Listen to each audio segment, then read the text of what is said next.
Oke, assalamualaikum warahmatullahi wabarakatuh. Selamat pagi teman-teman bagi yang nonton video ini pagi. Selamat siang bagi yang nonton video ini siang. Selamat sore dan malam bagi yang nonton video ini sore dan malam juga. Di kawan-kawan semua, pada kesempatan ini saya akan membahas sebuah novel yang ditulis oleh kakak kelas saya dulu waktu SMA. Jadi novel ini sangat menarik untuk dibahas. Judul novel ini adalah Aleta Satu Hari di Pencucung 2018. Jadi novel ini ditulis oleh kakak kelas saya yang namanya Vivi Harunisa. Kemudian Kak Vivi ini saat ini sedang menempuh pendidikan S1 di Universitas Islam Negeri Mataram. Novel Aleta ini bercerita tentang kisah romance masa SMA-nya Alita dan seorang laki-laki yang bernama Andra, dan teman-temannya banyak juga yang belum masukkan dalam novel. Menurut hasil yang saya dapatkan dari Kak Vivi, bahwa novel ini sebenarnya banyak terinspirasi dari banyak motivasi, terinspirasi dari lingkungannya, dari teman-temannya juga gitu. Akhirnya dia termotivasi untuk menulis. Selain beliau adalah, kalau aku bilang, beliau sangat gila dalam membaca sih, karena beliau mengenal baca novel itu waktu SMP gitu. Dari SMP beliau udah mulai membaca dan menulis gitu. Dan sama beliau sering juga ikut lomba-lomba cerpen kayak gitu. Jadi saya rasa bukan suatu hal yang dikagetkan juga ketika seorang yang suka baca novel dari waktu SMA kemudian menulis sebuah karya yang sangat bagus, yang bagi saya novel romance tentang Aleta ini sangat cocok deh dengan kondisi pemuda-pemuda zaman sekarang ataupun para remaja gitu. Apalagi ini kan kisah tentang romance anak SMA kayak gitu. Jadi si Aleta ini dalam buku yang ditulis oleh Kak Vivi ini adalah sosok perempuan yang rajin, sosok perempuan yang sederhana, sosok perempuan yang aku bilang sosok yang bodoh amat sih awal-awalnya gitu. Sosok perempuan yang kuat, dapat mengatasi segala masalah. Maksudnya si Aleta ini adalah perempuan yang kuat, ya. Belum betul-betul tunjukkan cerita sosok Aleta dalam buku ini sebagai perempuan yang kuat. Jadi ini cerita di buku ini tidak diceritakan kota kecil yang dimaksudkan oleh Kak Vivi, tempat tinggalnya Aleta kemudian bertemu dengan si Andra dalam sebuah sekolahnya. Jadi mereka pacaran ketika Vivi kelas 2 SMA, kemudian Andra kelas 3 SMA. Nah, dalam menjalani hubungannya, mereka sering ketemu, sering jalan-jalan. Kemudian Andra juga sering ngantar Vivi ke rumah, kadang juga jemput kayak gitu. Dan Vivi ini selain masalah romance, misal dia punya banyak sahabat kayak gitu. Di kelasnya misal ada Ali yang kemudian terlihat sangat bodoh, sangat acut-acut, nakal lah bisa dibilang kayak gitu, sering tidur di kelas gitu. Namun Vivi juga punya sahabat perempuan namanya Nisa. Ini sahabatnya ini seperti adik kakak sama mereka, seperti saudara sekandung lah. Sebab si Nisa ini sangat akrab banget sama ibunya Aleta. Kemudian mereka seolah-olah ibu sama anaknya kayak gitu. Kemudian di saya ini langsung persingkat bahwa kisah mereka ini di sekolahnya mereka ini berakhir ketika Aleta itu memilih pindah ke Surabaya, yang saat itu ibunya menyarankan untuk tinggal sama bibinya yang sendirian kayak gitu, karena suami bibinya sedang tugas di luar daerah. Nah, bibinya tinggal sendiri di rumah. Kemudian bibinya mengajak Aleta untuk tinggal di Surabaya. Ini masa-masa yang dimana Aleta itu betul-betul kuat. Dia harus meninggalkan dia harus meninggalkan sekolah dan sama Andra misalnya, karena Andra adalah orang yang dia cintai. Dia bahkan ketika dia memilih untuk pergi ke pindah ke Surabaya itu, dia benar-benar eh, sebelumnya dia mendapat sebuah hidayah yang sebelum ayahnya meninggal. Ya, dia mendapat sebuah hidayah sebelum ayahnya meninggal. Saat itu ayahnya ulang tahun, eh, diinformasikan sama ibunya si ayahnya ini mau pulang hari ini. Nah, akhirnya Aleta sepulang sekolah langsung ke pasar untuk membeli kue. Ternyata di pasar ada ayahnya siapa gini-gini. Ayahnya itu meminta Aleta untuk hadiah ulang tahun ayahnya ini bukan kue, tapi meminta hadiah ulang tahunnya adalah jilbab. Nah, akhirnya ayahnya membelikan jilbab. Dan suatu ketika ada seorang ibu yang sampaikan satu kalimat, semoga kamu mendapatkan hidayah. Nah, habis itu si Andra datang, tiba-tiba ayahnya menghilang. Nah, akhirnya mereka pulang ke rumah. Pas mereka sampai ke rumah, si Aleta ini melihat orang banyak sekali di rumah. Kok banyak ya orang di rumah ini. Saat dia masuk, ibunya dan adiknya itu menangis. Jadinya nangis lah. Akhirnya dia nggak percaya kalau ayahnya meninggal, sebab dia ketemu sama ayahnya di pasar tadi. Dan dari cerita ini, dari pesan ayahnya tadi, ada satu lagi pesan ayahnya adalah untuk membaca surat yang ditulis oleh ayahnya di laci kamar. Akhirnya setelah dia menerima kenyataan hidupnya bahwa ayahnya meninggal, dia akhirnya membuka surat itu. Surat itu meminta agar si Aleta ini menjadi penyebab masuk surganya orang tuanya atau ayahnya itu. Dia masih bingung, ini maksudnya apa? Kok anak bisa menjadi penyebab masuk orang tuanya ke dalam surga? Akhirnya Aleta mau belajar, ini kenapa ada ini.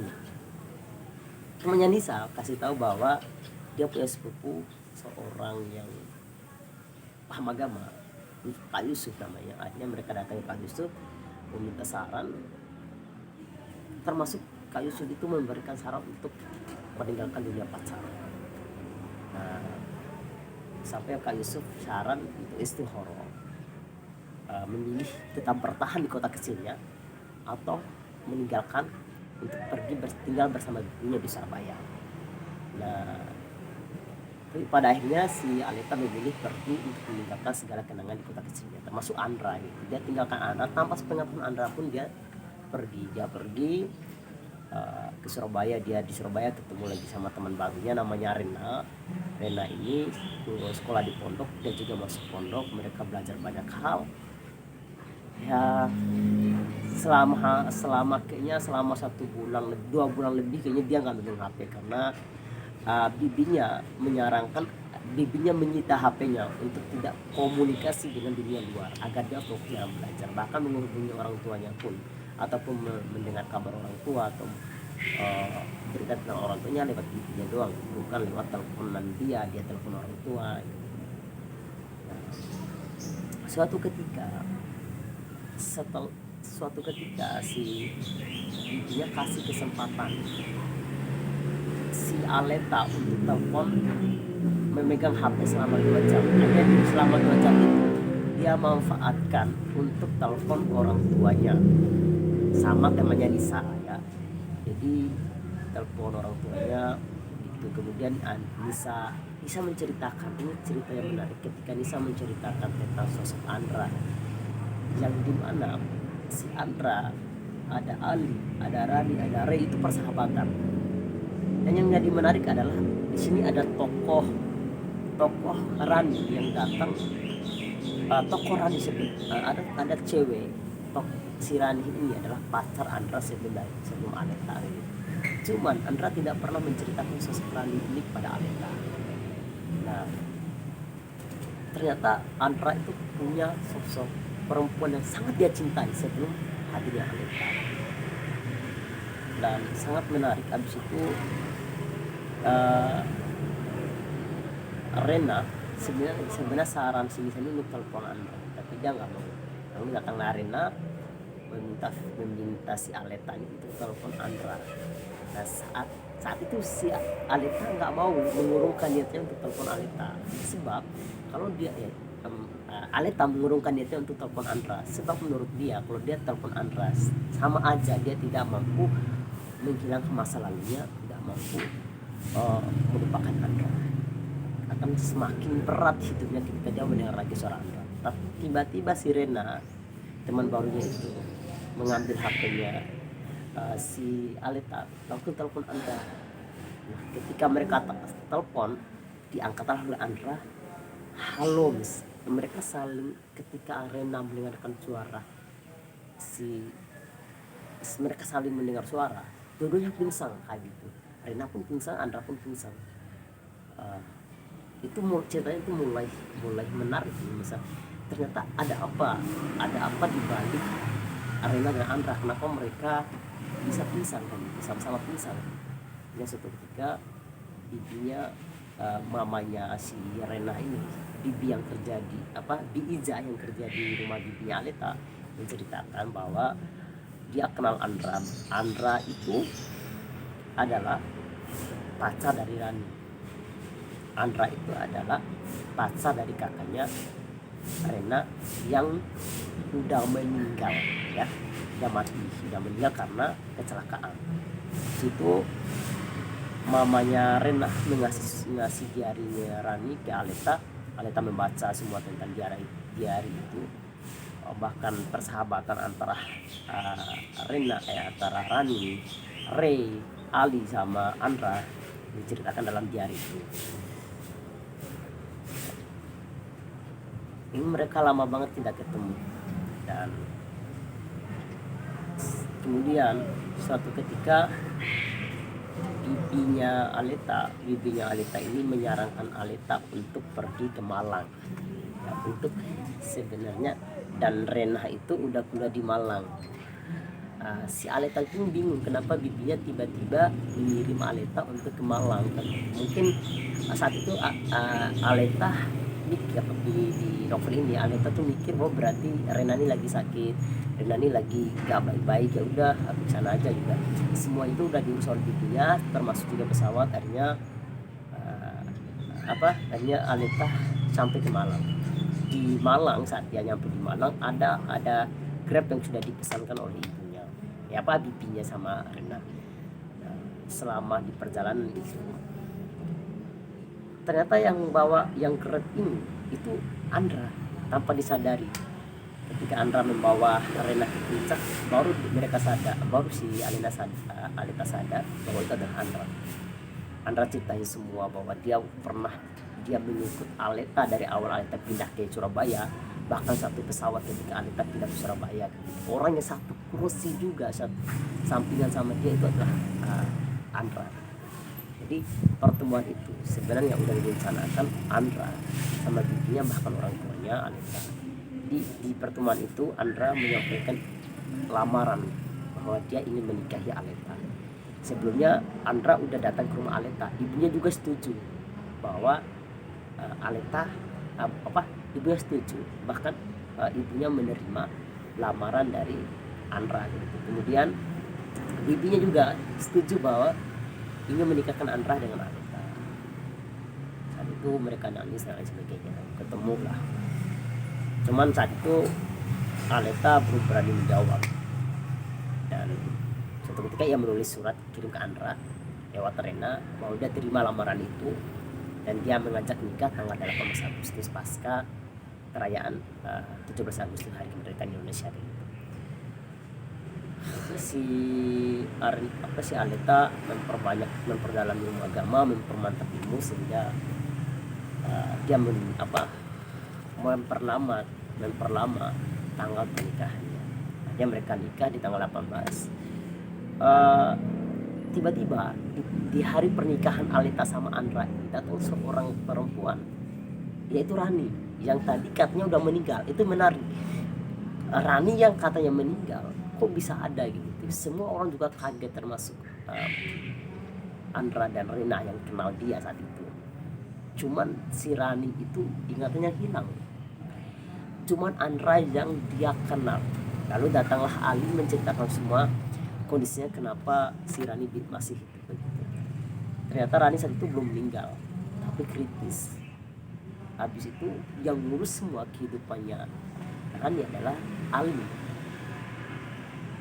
Dan hari pernikahan itu mulai kacau. Si Aleta pun nggak nyangka kalau Rani masih hidup. Si Andra yang masih cinta sama Rani sama Aleta, dia bingung memilih yang mana. Tapi Andra benar-benar masih mencintai Rani. Akhirnya si Aleta pergi meninggalkan Andra lagi, lari lah. Sehingga akhir ceritanya itu mereka, si Andra sama Aleta ini endingnya nggak bersatu. Endingnya si Aleta melarikan diri dari Andra. Jadi dia selalu lari dari kehidupan Andra pada akhirnya. Sehingga katanya Aleta tuh sendiri dalam pelarian adalah satu obat yang paling mujarab mengobati luka setelah pergi. Ya, jadi itulah kisah buku Aleta ini. Saya rasa ini sangat cocok untuk dibaca oleh anak-anak remaja yang kemudian saat ini tentang mabuk asmara, misal yang sangat kasmaran dengan pasangannya, sangat romantis dengan pasangannya. Tapi ingat teman-teman,